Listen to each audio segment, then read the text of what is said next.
hacer las pruebas o si conoces a alguien que lo necesite, que le sirva, allí va a estar en la clínica de Hope de Iztapalapa, ¿ok? Entonces, esos serían nuestros anuncios y vamos a seguir con nuestras series de clases, pero primero te pido que me acompañes en una oración. Vamos a orar por la clase del día de hoy. Dios bueno, Padre bendito del cielo, te doy tantas gracias porque nos permites estar reunidos, Señor, porque a través de Zoom, a través de Internet, podemos alabar juntos, Señor, podemos aprender de tu palabra y es lo que queremos hacer el día de hoy. Ayúdanos, Padre, a tener nuestra mente abierta, nuestro corazón dispuesto, Señor, y entregarte todo nuestro ser y que tú nos puedas instruir en esta noche, Señor, a través de tu palabra, a través del Espíritu Santo, Señor. Guíanos, cuídanos y todo te lo pido yo en Jesús. Amén. Ok. Bueno, pues sabes que estamos justamente viendo esta parte, esta serie de clases de Renueva tu Mente. Y sé que la última clase quizás se puso un poquito complicada. No es tan complicado, entonces te quiero hacer rápido un resumen, ¿ok? Para que lo tengas ahí bien presente. Cosmovisión es cómo vemos la vida. ¿Ok? Cosmovisión es básicamente lo que tú crees y cómo ves la vida y cómo reaccionas a eso.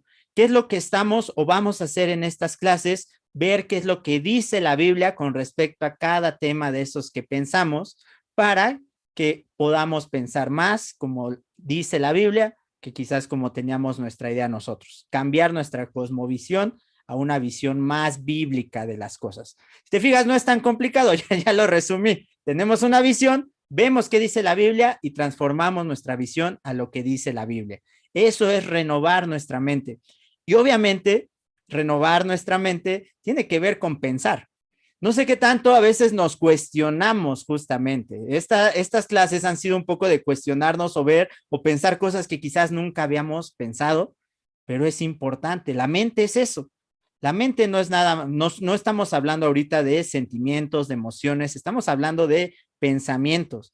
Y recuerda que dice que transforma o cambia tu manera de qué, de pensar para que cambie tu manera de vivir. Que amarás al Señor tu Dios con todo tu corazón, con todas tus fuerzas y con toda tu qué, tu mente, tu pensamiento. Y una de las herramientas que nos sirve justamente para esto es la apologética, que es pensarle, defendiendo la fe. De repente, ahorita te voy a dar el término exacto, qué significa esto, pero de repente escuchamos este término, porque sí lo hemos escuchado quizás más en estos últimos tiempos en nuestra iglesia, y es, uy, no, eso es para intelectuales, eso es para Arturo Elizarrarás, ¿no? El maestro, y nada más él es el que tiene que dedicarse a eso, porque ese término es muy difícil. Yo con que crea, con eso es más que suficiente. Pues ¿sabes qué?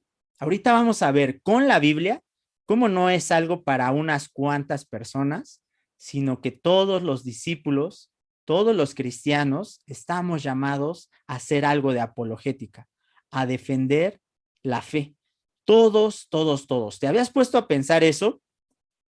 Es un llamado exactamente para todos, porque en algún momento alguien te va a preguntar, porque en algún momento tú mismo te vas a cuestionar algo que veas en cualquier lugar. Quizás un amigo, una amiga, un familiar te diga, hey, pero es que yo creo esto y esto es diferente. Ahí necesitas hacer un poco de apologética, de defender la fe. Si no, dicen las escrituras que también vamos a ser como las olas del mar.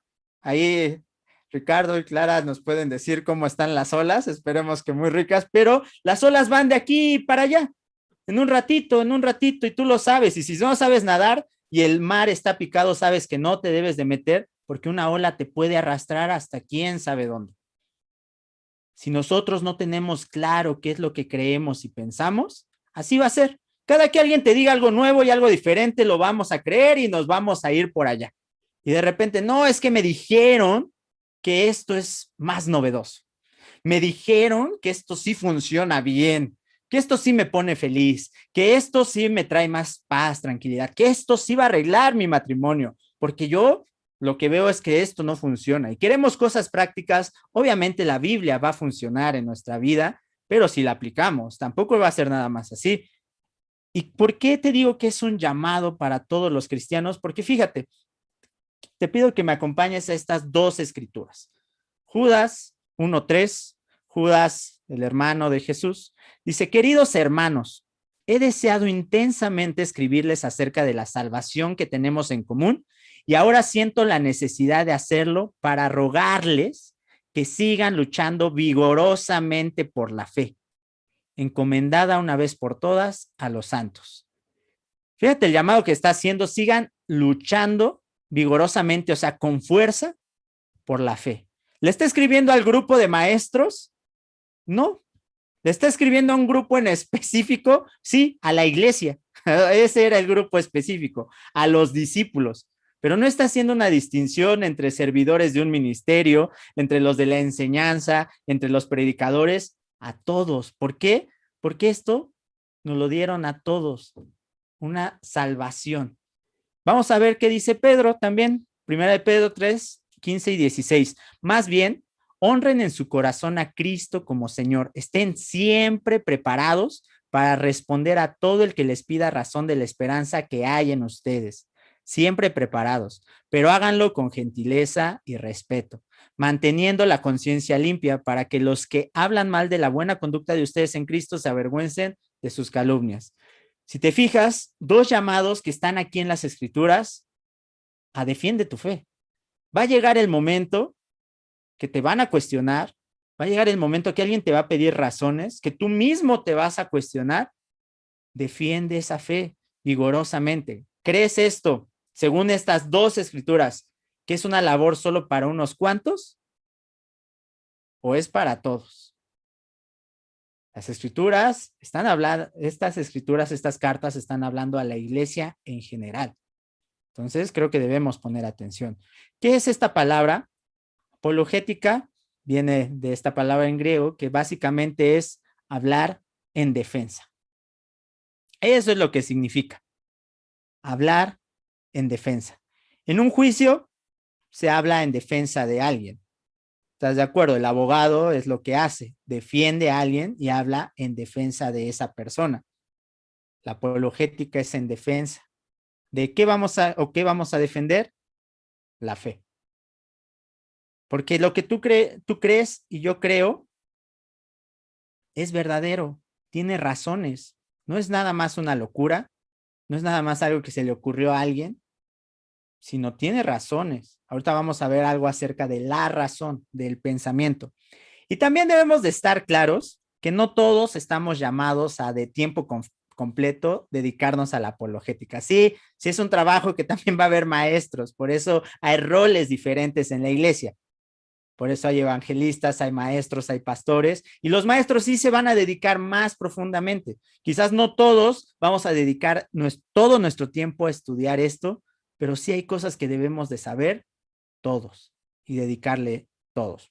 ¿Recuerdas un poquito en la escuela? Quizás vámonos a lo más básico, quizás la primaria. Hay cosas que ahorita ya ni te sirven, ni te acuerdas. Hay cosas que sí, ¿verdad? Desde que aprendiste a sumar, a restar, hasta la fecha estoy seguro que lo usas. Así es también la apologética. Quizás ya no fuiste matemático, ya no te dedicaste totalmente a las ecuaciones, a hacer cuentas todo el tiempo, pero la base sí la necesitas y la usas día con día. Así es como vamos a ver justamente esto. Vamos a ver justamente quiénes fueron los primeros apologistas. ¿Quiénes fueron estas personas que empezaron con esta parte de defender la fe? Y te va a sorprender porque el primero que tenemos es Dios. Dios desde el principio da razones, da muestras de que Él existe, de que Él está. La Biblia, tú sabes que no te va a decir, ¿sabes qué? Aquí existo, aquí estoy y estas son mis pruebas. No te lo va a decir así, porque la Biblia ya da por hecho que entiendes que Dios existe. Pero Dios sí nos muestra a todos a través de la creación, a través de su palabra, a través de su Hijo. Jesús cuando estuvo acá dijo: hay quien da testimonio de mí, mi Padre da testimonio de mí. Si me creyeran y yo doy mis enseñanzas, y no es nada más lo que, si te acuerdas, está Jesús convenciendo a la gente de por qué lo que él enseñaba era real. No nada más llegó y esto es y punto, sino estaba ayudando a la gente a través de muchas razones. ¿Te acuerdas? Jesús utilizaba las escrituras. Decía: hey, han estado esperando, pues esto está pasando en este momento. Entonces, Dios es el primero que usa esto, quizás no como término, ¿sí?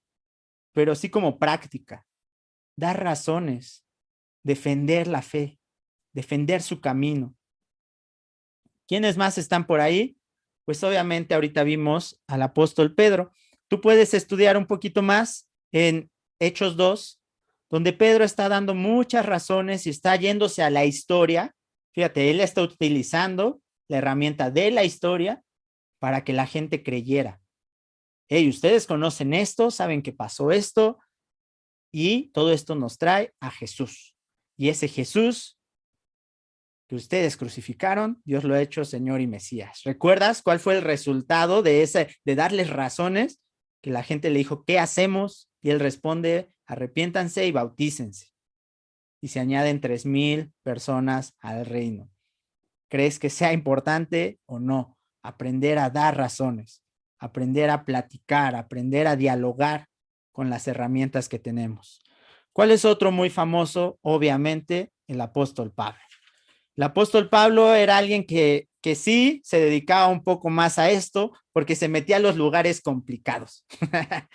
En su época, donde estaban los pensadores, los filósofos, iba él a las sinagogas, obviamente, con los judíos que eran los pensadores, los filósofos de parte de, pues, de las escrituras, de parte de Dios, eran los que estaban pensando ahí, y él se metía y les anunciaba el nuevo camino. Pero también se iba con los griegos, con todos esos pensadores y filósofos, igual al Areópago, y conversaba con ellos y les daba razones y estaba rogándoles. Ahorita vamos a ver una escritura acerca de eso, pero en defensa de la fe. El apóstol Pablo. Otras figuras son los padres de la iglesia, los discípulos que ya no son los apóstoles, sino que siguieron más adelante en la iglesia, siguieron defendiendo. Y hay muchos, muchos, muchos escritos, porque si crees que el ataque para la fe cristiana es algo nuevo, es algo que ha estado todo el tiempo desde que empezó, desde que Jesús vino, hubo oposición con él, con los apóstoles y con la iglesia del primer siglo y del segundo y de los que siguen. No es algo nuevo. Entonces, muchos de nuestros hermanos de esa época se dedicaron a defender la fe, a ver las razones, que no nada más es creer porque sí, sino que hay razones de por qué creemos lo que creemos. Vamos a ver justamente estas dos cosas, estos dos términos que nos van a servir mucho. La razón. ¿Qué es la razón?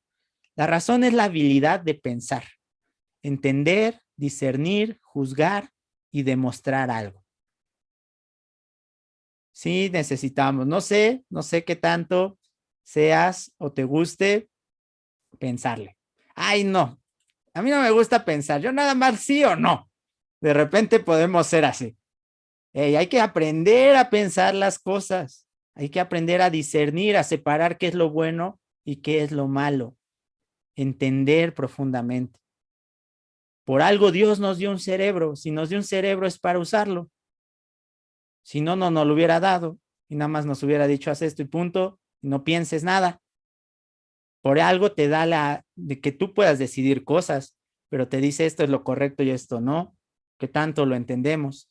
Pero también viene un término sumamente importante para nosotros, que es la fe. La fe, aquí, primero, como tal, no tiene que ver a fuerza o necesariamente con algo religioso. La fe es la confianza depositada en alguien o en algo. Obviamente, como discípulos, como creyentes, nuestra fe está depositada en alguien, que ¿quién es ese alguien? Dios. Y en algo, que ¿qué es? Lo que Él nos ha revelado. Entonces, fíjate, ¿tú crees con esto que no cuadra? O sea que necesitamos tener uno u otro o se puede tener las dos. O solamente se necesita una y la otra no es tan importante, o solamente la otra y la otra no es tan importante, o no se necesita ninguna. No sé, hay las combinaciones que puedas tú hacer, pero ¿crees que puede convivir esto? Porque de repente hemos pensado que no.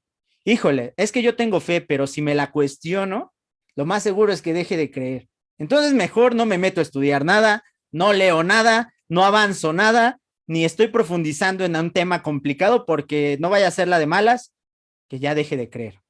Pues solamente te quiero decir que entonces tu fe es muy débil, porque la fe necesita ser probada. La fe necesita probarse con el fuego para ver si realmente vale o no lo vale. Y a veces ese fuego o esos ataques son ideas.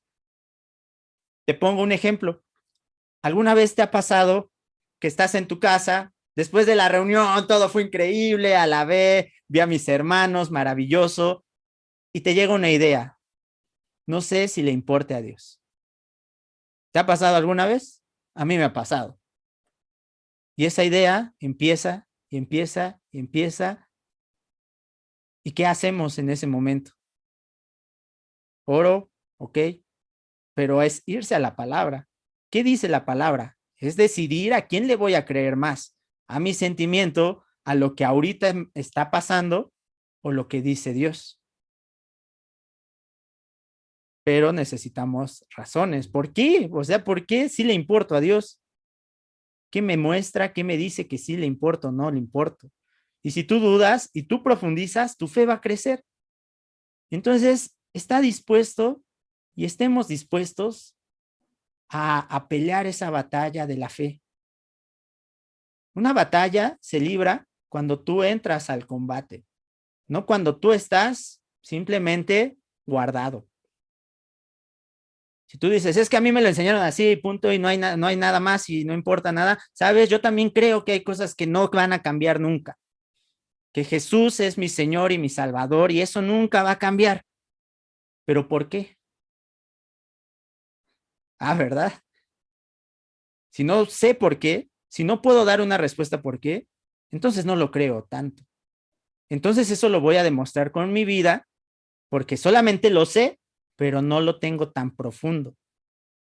Y cuando pasa algo me es fácil decir, ay, no, no importa, mi señor, más o menos, porque esto sí no se lo dejo, porque él tiene autoridad en mi vida de unas cosas, pero de esto para nada. Ahí es donde se muestra que realmente no lo tenemos. Mi Salvador, estoy muy agradecido, pero no tengo tiempo para leer, no tengo tiempo para orar, no tengo tiempo para nada. Entonces tampoco lo creemos tanto. Mejor cuestiónate un poquito y crece en esa fe, usando también la razón. Fíjate qué importante. Obviamente, y esto es para que no te espantes, la razón no va a producir fe. La razón te va a dar coherencia, te va a dar discernimiento, te va a ayudar a pensar, te va a ayudar a juzgar, pero la fe es un acto del Espíritu de Dios. Es por su gracia, es por su misericordia.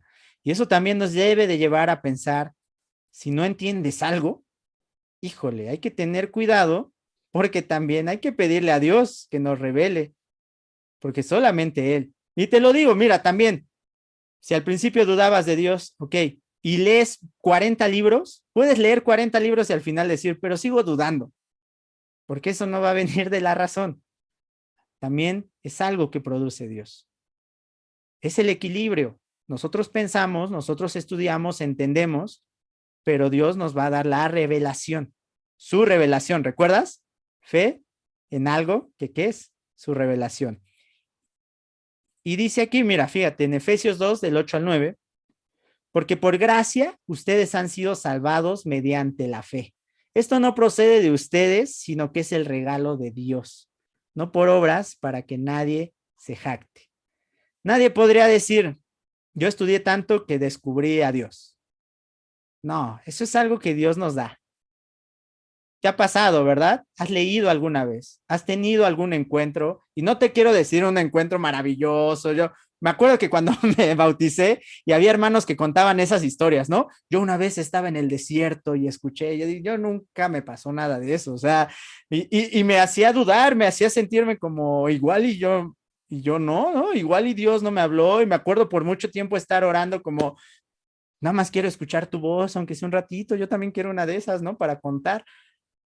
Y no, y sin embargo, después de 16 años, aquí estoy porque no ha dependido mi fe de eso. He visto otras cosas, he entendido su palabra y Él me ha revelado.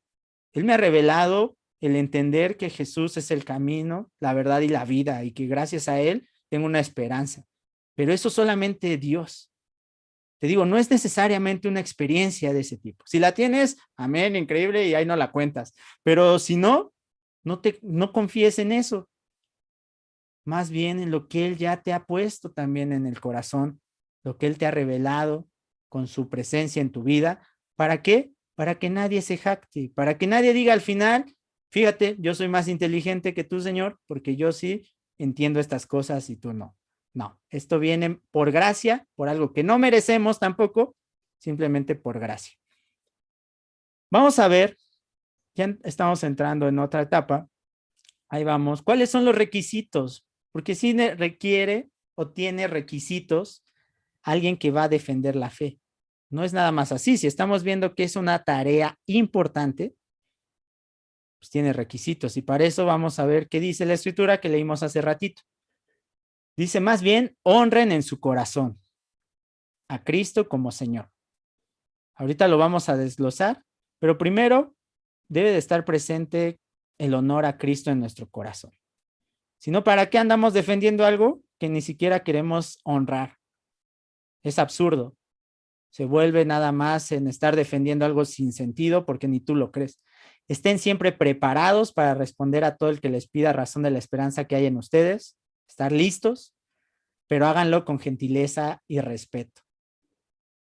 También con una buena actitud, manteniendo la conciencia limpia para que los que hablan mal de la buena conducta de ustedes en Cristo se avergüencen de sus calumnias.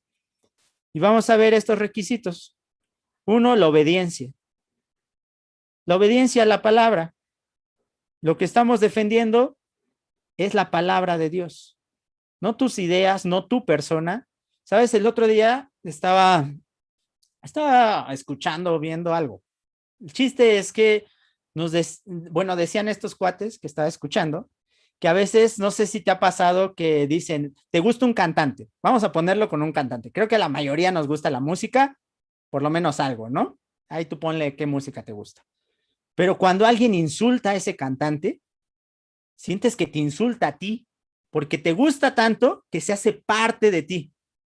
Y si dicen, no, es que el sol canta horrible, para ti va a ser, no, estás loco, estás súper mal, no entiendes, no sabes nada y te enojas, pero no porque vas a defender a Luis Miguel, créeme que Luis Miguel no va a necesitar que tú lo defiendas, ¿no? Quizás lo más seguro es que no nos conozcan ni lo conozcamos nunca, pero te enoja y te molesta y te peleas porque es parte tuya, porque ya se hizo parte de tu personalidad, pero aquí no estamos defendiendo nuestra personalidad, estamos defendiendo a Dios. Entonces, si no estamos dispuestos a obedecer, o alguien que va a defender la fe no está dispuesto a obedecer la palabra de Dios, no tiene ningún sentido todo lo que hace ni todo lo que va a estudiar.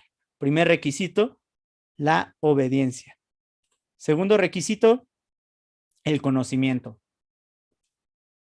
¿Recuerdas que en algún momento cuando se te presentaba o se nos presentaba alguna situación difícil era ¿y cómo está tu vida? ¿No? ¿Alguna pregunta difícil? A ver, ¿y qué? ¿Cómo está la cuestión del mal, del sufrimiento? No, no, no. A mí dime cómo está tu vida. Y es importante nuestras vidas, obviamente, pero también hay que dar respuestas. Esas son las respuestas, es lo que hemos estado viendo, esos son los cuestionamientos que tiene el ser humano. ¿De dónde vengo? ¿Hacia dónde voy? ¿Por qué existe esto? Si existe realmente Dios, interesa en mí o no. Hay que estudiar, sí hay que tener un conocimiento y una razón. ¿Qué tanto conocemos la palabra? ¿Qué tanto nos estamos empapando? No sé si uno de los hábitos que tengas presentes en tu vida sea la lectura.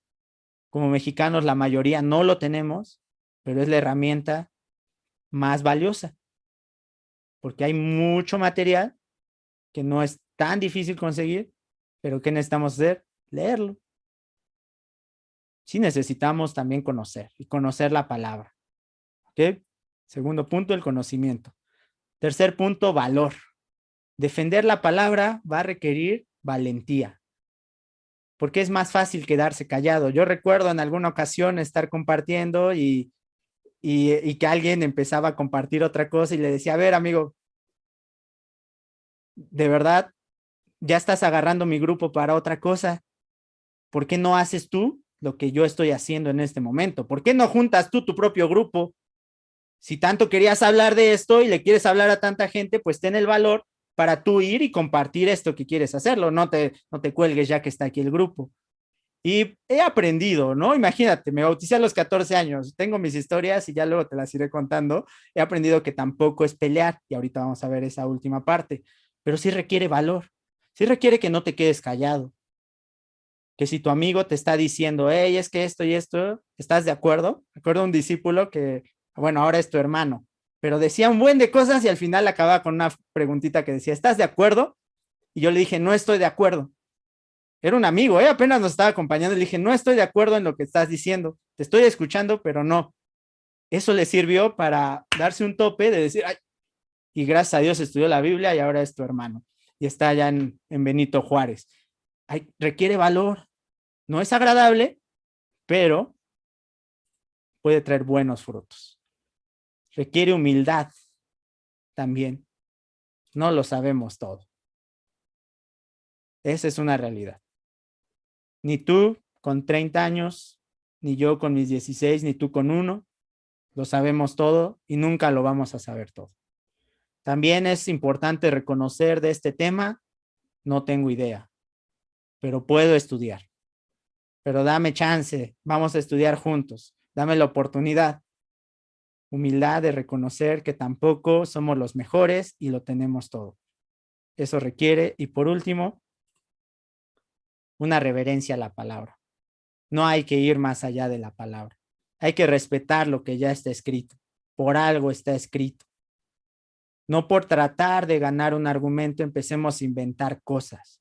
Empecemos a decir, ¿sabes? Y te voy a decir uno que si te ofende un poco, espero que más bien lo tomes en cuenta, pero de repente cuando alguien fallece, decimos muchas cosas. Tratando de consolar el corazón de alguien, podemos lastimar y decir cosas que en la palabra no está. Es que Dios quería una flor para su jardín, ¿de verdad? Ese es el Dios egoísta que no le importa lo que sentimos porque quiere una flor en su jardín. Eso es no tener reverencia a la palabra. Hay que tener cuidado. ¿Qué dice la palabra con respecto a esos temas? Mejor no tocarlo así. ¿Para qué? Podemos acompañar y podemos consolar a alguien. Porque Jesús así lo hizo y estuvo en el funeral de su amigo y los escuchó y lloró y todo, pero no dio esas razones. Hay que tener reverencia a la palabra y tener cuidado con eso. Por último, ¿cuál es esa tarea o qué debe de hacer un apologista? Aquí está más resumido. Uno, responder a objeciones, cosas que van en contra del cristianismo o que sean dudas o que tengan ahí argumentos, hay que responder esas objeciones. Dos, establecer los fundamentos de la fe cristiana. ¿Qué es lo básico de la fe?